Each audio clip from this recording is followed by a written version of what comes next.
Yes, hello everyone. Good to see you. Good to see you. Tonight we're going to be reading Megamorphs number 1, The Andalite's Gift.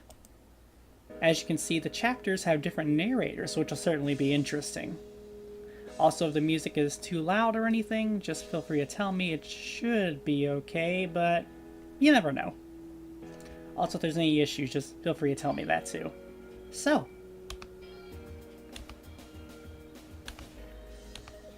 that's a lot of chapters, so we'll probably have to split this into two chunks, but we'll see.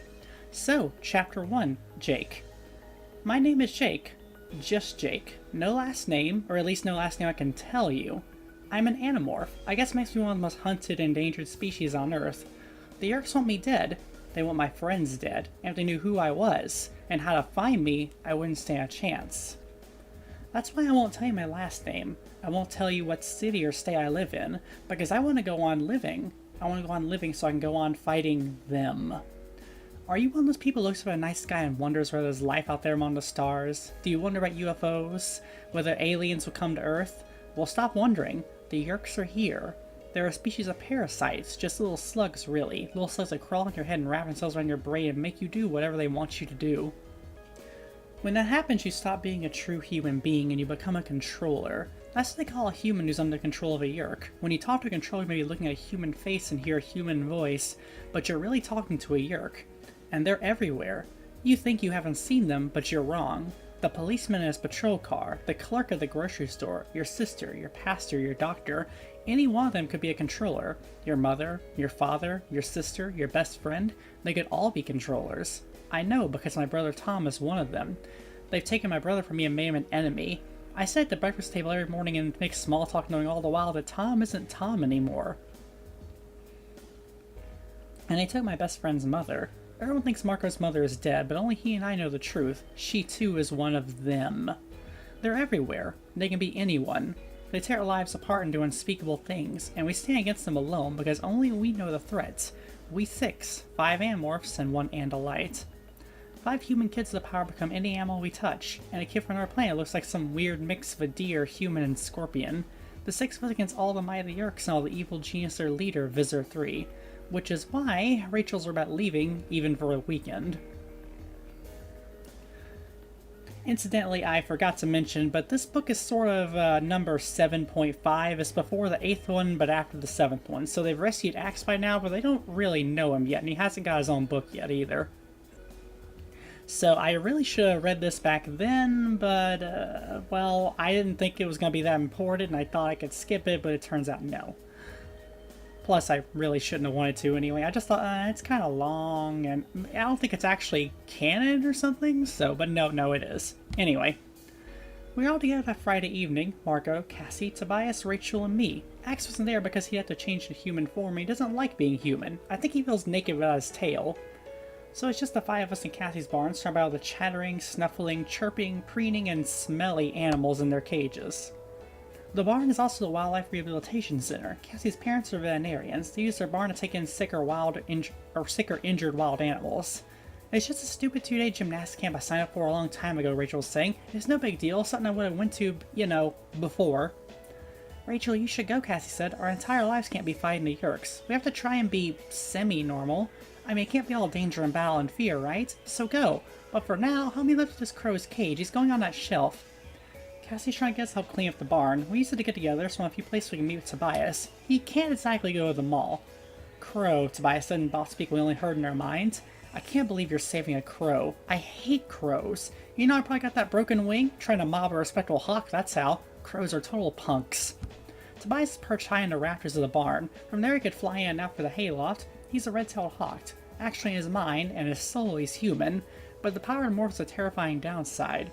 If you stay in morph for more than 2 hours, you stay forever. Tobias is trapped forever in a body with long, powerful wings, a ripping, taloned feet, and fierce, angry eyes that stare at you with his hooked beak.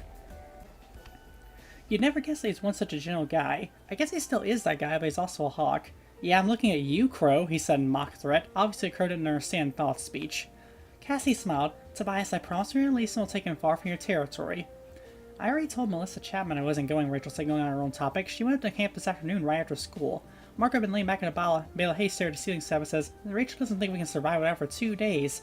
After all, she's the mighty Xena, warrior princess. It was Marco's teasing name for Rachel. Rachel tends to be very bold. Anytime something borderline crazy needs doing, she's always the first volunteer. Marco, you have hay stuck in your hair, Rachel said. He ignored her. Rachel thinks we're not here. She's not here and we're in trouble just running around screaming and yelling at a bunch of scared little kids. All I want to know is, why don't you just dress like Xena? I mean, a whole leather and sword thing will really work for you. Okay, shut up. I'll go, Rachel said. I'll go. I'm going. Just to get away from Marco for a couple of days. I'll catch the bus tomorrow morning. Think of me when you're on uneven parallel bars, Marco said. But wasn't to Marco as she looked. It was to Tobias. You guys will stay out of trouble while I'm gone, won't you? We'll be fine, Rachel, Tobias said. I saw Cassie smile and my gaze met hers. She gave a slight nod. Cassie's a theory that Rachel and Tobias like each other. Not that Rachel's ever said anything, even though Rachel and Cassie are best friends. Cassie thinks it's sweet and romantic. I just think it's kind of sad because, I mean, as far as we know, Tobias will never be fully human again. We should all just enjoy a nice normal weekend, I said. Have normal fun while we've had plenty of danger and excitement. Margot sent me a sly, resentful look. Some of us are going to have more fun than others. Some of us are going to pool parties while some of us are not invited. He shook his fist melodramatically to the ceiling. Why? Why? What does that girl have against me? I rolled my eyes. Here we go again. Cassie rescued me. I need someone strong to come outside and help me carry some new cages. Marco? Oh, my back, he cried. A sudden shooting pain. I'm coming, Cassie, I said. I gave Marco a shove, pushing back and a bale of hay. You're so pathetic. Don't strain yourself, Marco said with a grin. Outside in the golden glow of the barn's lights, it was getting dark. The full moon had risen, you could just see the first stars off in the east. The pickup truck was piled precariously high with wired cages. I kind of began to untie the rope to hold it in place. It seemed strange, Rachel going away, even for a couple of days. It seemed strange her going away for even for a couple of days, Cassie said, and it seemed stranger that it seemed strange. I mean, it should be no big deal. Well, I guess when life turns crazy, all the normal things seem strange. She nodded slowly. For a while she said nothing, just stood there, arms crossed, looking up at the moon. I climbed out of the truck. What's bothering you? She shrugged. Nothing, just a feeling. I don't know. Bad dreams, I guess. I have those too. We all do. You can't live through all this and not have it bother you. What is it about? The ant thing? We morphed ants once. We went down to Ant Tunnel and were attacked by an enemy colony. No one wanted to go for that ever again. Not ever. No, not ants, she said. At least not directly. It's dumb. There's something. I don't even know what it is, but it's not a good thing. And it asks me to make a choice, and a dream have to decide who lives and who dies. I'm a closer Cassie put an arm around her shoulder. There are goosebumps on her bare arms. I never used to be afraid, Jake. Not of anything, and now it's like I'm afraid all the time. You deal with it, though, I said. Assuming you nurse some of my feelings like this, I guess I think if you just don't talk about it, it'll go away. You always deal with it, I repeated. So far, she said softly. So far. So, that's chapter 1. And now we move on to chapter 2 with Rachel. My name's Rachel. I live with my mom and my 2 little sisters. We live pretty close to Jake, who lives pretty close to Marco. Cassie's the first one out because she lives on a farm. I guess we are a pretty average bunch of kids. I mean, we were a pretty average bunch. Marco lives with his dad, I live with my mom. Jake and Cassie have both their parents around. We go to school, we do homework, we hang around at the mall. We listen to music, go to movies on the weekend. Normal, boringly average. Until one night when we happened to hook up together at the mall and decided to take a shortcut from an abandoned construction site. We weren't a group back then.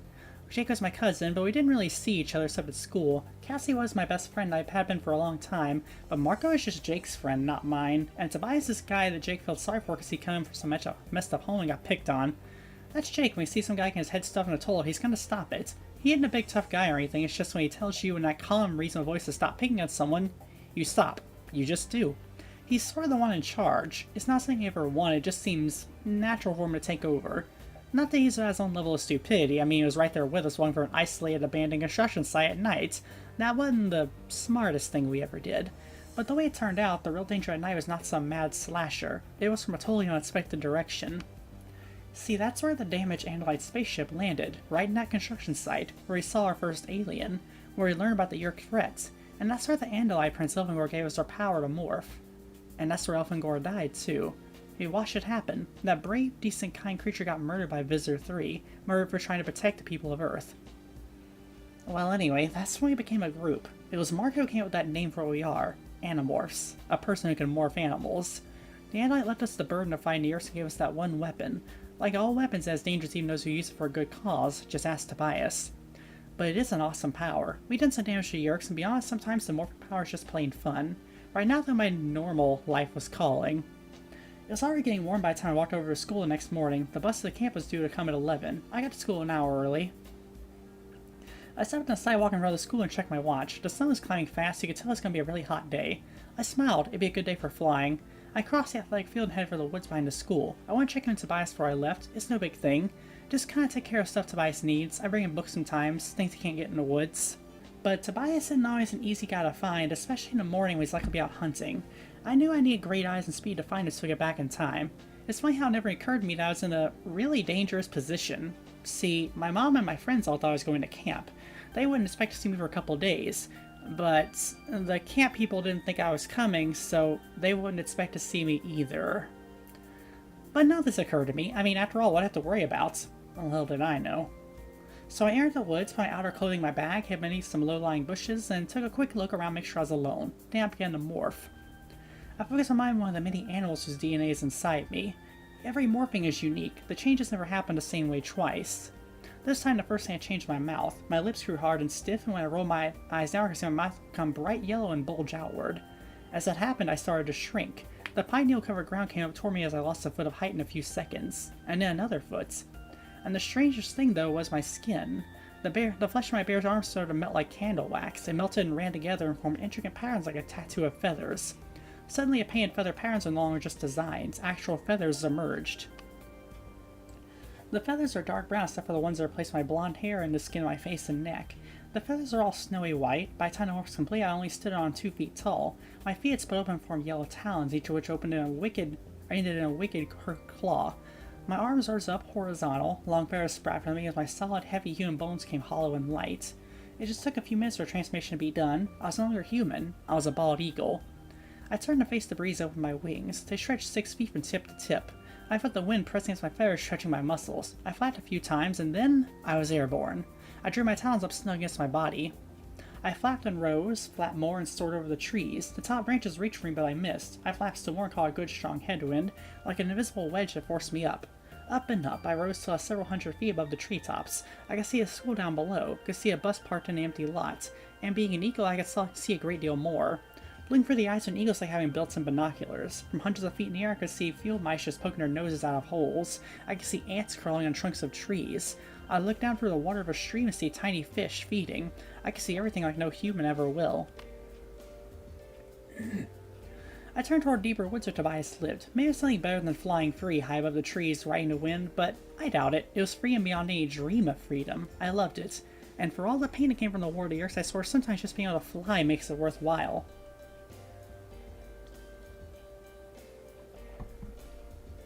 I was close to Tobias' territory and I spied something interesting below me, a deer-like animal running swiftly over trees. When I focused, I could see the semi-human torso and face and deadly tail. Axe, or Axilme Iskroth Ishtil to use his complete name. He's an Andalite, the only one to survive a terrible space battle of the Yeerks. Prince Elvingor was his brother. It was fun to watch him run. I'd never seen anything look as delicate or cute in 1 minute and as dangerous next to Andalite. I decided to swoop down and say hi. I spilled a little air from my wings and dropped, thrilled by the feeling of controlled fall from hundreds of feet up, like jumping out of a skyscraper knowing you can survive. I dropped for the trees. I actually had time to notice a nest on a high branch, just out of the corner of my eye. I had time to think, isn't that cute? Baby birds. And then, they hit me. Faster than me. More agile. Small, dark birds zip straight at me like they're going to hit. Too many. I turned a hard left and in a flash I knew what was happening. They thought that I was attacking their nest. They were mobbing me, trying to drive me off. I banked a hard turn, but it was too fast. I was still going fast in the dive, too fast, bank left, turn, and then wham! I barely saw a tree trunk before I hit it head first. Down I fell through the branches that tore at me, banged me, slapped me, and ripped at my feathers. I hit the ground hard. I was hurt. I knew I was hurt, fading out, my mind was swimming, human thoughts, eagle instincts all swirling and shifting. I was falling down a dark well. Down. Morph out, I told myself. Rachel, morph out. And then I was gone. Not good for Rachel. The series is very accurate about how often teenagers gotta get murdered when they turn into animals. Yeah, that tends to happen. Anyway. Chapter 3, with Marco. Look, it's simple, I explained patiently. There's this party, a pool party, and I'm not invited. Not only was I not invited, but the girls having a party went out of her way to not invite me. Oh, by the way, hi, my name's Marco. I'm an Megamorph too. I'm the smart, cute one. No, seriously. Jake's the bossy one, Cassie's a nice one, Rachel's the stupidly brave one, Tobias is a bird, and I'm the cute one. All the girls think so, except Darlene. So you're not one at this party, but you want to go anyway. That was Axe speaking. Well, not exactly speaking. He's an Andalite and Andalites don't have mouths. They do thought speak, like telepathy. We can all do it when we're morph, but for Andalites it's a normal language. His real name is Axomi Ithrosh Istil. Rolls right off the tongue, doesn't it? Now you know why I just call him Axe. That's right, I explained. I mean, Jack and Cassie are both invited. Rachel's invited, but she's going to a stupid gymnastics thing. Basically, everyone's invited. All I'm saying is there must be a reason why I am not invited, and I think I know what it is. She likes me. There's no other explanation. Axe looked puzzled. Is that common among humans? Do you avoid the ones you like? Not like. Like. I like you, Axe, but I don't like you. There's like, and then there's like. Axe stared at me with his main eyes. He had 4 of them, 2 normal, the other 2 on stalk things that stuck out of the top of his head like those little horns a giraffe has. On the end of each stalk he has an eye, which can point in any direction. Very weird, but you can't sneak up on him, that's for sure. I am confused, Axe said. It's okay, you don't need to understand, I just want you to go with me. To the party. That's right, we have to go to the party to see what Darlene says about me. She and her cheerleader friends are probably going to talk about me. I want to hear what they have to say. And you want me to go with you? Yeah, you and me. I need someone to watch my back. But Prince Jake will be at the party, won't he? I rolled my eyes. Axe convinced Jake is his prince. I guess I only learned the whole royalty thing. Yes, you do, Marco. You like Axe. Well, he is inviting him to a party. Yes, Jake will be there, but he's not going to help me spy on Darlene, is he? Near will Cassie. Cassie don't exactly fit in with the cheerleader crowd. They'll talk about clothes and guys and shit about animals and saving the world or whatever. Pardon me if I may sound skeptical, and please don't be offended, Axe said, but I sense this may be a dishonorable idea. You sense right, Axe. Tobias, he zipped swiftly overhead and landed on a low branch, carrying something in his beak. Hi, Tobias, I said, do you have it? Yes, and do you know how hard it is to fly around with a live screaming mouse in my beak? Drop it down, I said. You're a twisted, devious human being, Marco. Axe, if you have any sense, you won't get involved in this. Tobias, I am suffering. I have small itching bumps on part of my body. Marco's agreed to help me if I will help him. He has a rare medicine that will help. Marco, you're blackmailing him with flea powder? Axe, my friend, you just picked up a couple of fleas. It's normal. Don't let Marco jerk you. Just give me the mouth stop acting like a parent error, but I'm not blackmailing. I'll bring him the flea powder. Jeez. There's suspicion around here. Tobias dropped a mouse and I caught it in one hand. It squirmed and I almost dropped it. I began to acquire it and it calmed down. See, if you want to morph into an animal, you have to acquire it first. You have to make contact and you sort of focus on and concentrate. It goes into a trance and its DNA is absorbed. Don't ask me how it works, some weird Andalite biotechnology. I just know it works. When I was done acquiring a mouse, it landed its axe. He used both hands to hold on. Their arms and hands are kind of puny. I mean, they have 4 legs and those are strong. I mean, he can haul when he wants. I bet he could do 40 miles an hour. And there's a tail. That's the reason Andalites have never been considered truly cute. I've seen him use that tail on full-grown Heartbridger warriors, and fast, you don't even see it move. It's like whap, and all of a sudden Heartbridger only has 1 arm. I bet he could chop down a tree with that tail if he felt like it. Marco, you know Jake will roast you alive behind this. And Tobias said, morphing for personal reasons? Hey, Jake was invited to the party, alright? He'll be soaking up rays at the poolside. He'll have a good time. Meanwhile, I, his best friend, was not even invited. Jake is big on justice. I ask you, is this justice? No, clearly not. Marco, Jake says last time you invited one of his parties, you floated a Baby Ruth bar in a pool and told everyone it was, you know, maybe that's why you're not invited. I was 6 years old. I didn't know better. Besides, it was funny. Marco, you weren't 6. You were 10. Whatever, who remembers this stuff? Darlene does. I ignored Tobias. Are you done acquiring a mouse, asked Axe? If so, get back to Tobias for lunch. I've eaten, thanks, but you shouldn't laugh. You want to play mouse, you better remember something. There are a lot of predators who enjoy eating mice. It's a dangerous world out there. And who'd know better than you, Mr. Predator? He laughed. Even we predators get ours sometimes. Saw a bald dude get mobbed by a bunch of jays this morning. Slammed to a tree. Guess they're going after the nest. There won't be any eagles at the party, I said. The bird world's your problem, dude. I have a party to attend. Darlene likes him, Axe said, but she doesn't like him. That's pretty much what everyone feels about Marco, Tobias said with a laugh. Chapter 4 with Jake. I feel bad even going to the party, I said. Darlene should have invited Marco. He wouldn't have done that Baby Ruth thing again. He's much more mature now. Sorta. I feel a little guilty too, Cassie said. She lowered her voice to whisper her mouth close to my ear. But I seem to hear you saying we should all take the weekend off and be normal, so I'm gonna be normal. We're both in our swimsuits sitting in those long pool chairs. You know, once you adjust and you're lying down or sitting up. There are 40 or 50 kids around the pool. Darlene's family has money because it's a very nice pool. There's a long table loaded with chips and dip and cold cuts, and her cooler is full of iced soft drinks, a decent rock music playing on a stereo. Some kids are dancing. It wasn't even noon yet, but the sun was already bright. It was gonna be hot, that's for sure. I almost envied Rachel hanging up the mountains. It's probably cooler up there. It feels weird to sit around and relax, I said. As soon as the words were out of my mouth, I heard a blood-curdling scream. Someone shrieked, someone else cried, and went, oh, oh! I sat up straight. Trouble. I feel a familiar rush of adrenaline. I quickly looked around, checking for ways to escape, place we could stand, fight, place to be able to hide for a quick morph. People running? No, no, and a closer look, only a couple girls are running. They were the ones screaming. That's Darlene, Cassie said. She sent me a puzzled, angry look. Worried look. Puzzled, worried look. Oh, so get away from me, Darlene screamed. Get away! Darlene ran straight toward us, ran like a hound to hell right after her. Help me, she screamed, it's after me. What is, I yelled, no one in particular. Mice, the girl named Tracy yelled. Mice! Then I spied them, two tiny, harmless mice. Two little mice chasing Darlene like a pair of lions trying to bring down a buffalo. Darlene dodged right, and they went right after her. Then something interesting happened. The guy named Hans yelled, Darlene, run this way, I'll stop them. She had for Hans, he raised a foot ready to stop them once they shot past, but suddenly the mice turned a sharp left, shot around Hans, and tore after Darlene again. And right then I knew. They heard Hans' plan. They dodged away to safety. Real mice don't taste people, Cassie said, giving me a meaningful look. No, they don't, I agreed. Marco, Cassie whispered. He must have dragged Axe into it too. I'll kill him, I said, just as soon as we save him. Yeah, Marco's brilliant plan wasn't that great. I raced around the pool, tore through the mess of overturned chairs and soda cans and paper plates. Cassie went the other way. Help me, Darlene screamed, running toward the patio door. Hey, Cassie yelled as loud as she could. Just a couple of mice, there's nothing to be afraid of. One of the mice hesitated. Marco recognized Cassie's voice. You know, if those mice want to live, they should go to Cassie, I said, trying to sound like me a joke, otherwise someone might kill them. I don't know, I thought they had someone like me. I heard that, Marco said in thought speak. I heard it too, since I wasn't in morph, I couldn't reply. Probably a good thing. I might use some words I shouldn't. It was total pandemonium. 40 kids running around like idiots, half running away from the mice, half running after the mice, everyone making noise. Come here, little mice, Cassie said loudly. We're trying to make Marco realize he had to head to Cassie. I knew he heard us. Mice have excellent hearing. But he didn't get her to decide he wasn't done. Darlene wasn't done screaming either. She reached the patio door, still screaming. She disappeared inside her house. Marco went after her like a shot with Axe her behind. Then we heard Marco say, we're going down to the basement. We're demorphing. Just make sure no one comes down to the basement looking for mice. Oh man, I muttered. I ran for the patio door. I looked up and the sun was hidden behind a swirling cloud of dust like a flat tornado. A tornado in a clear sky. I felt a terrible sensation of dread from deep down inside. The dust swarm grew solid, and in seconds it assumed a shape like nothing seen on Earth. And then it struck.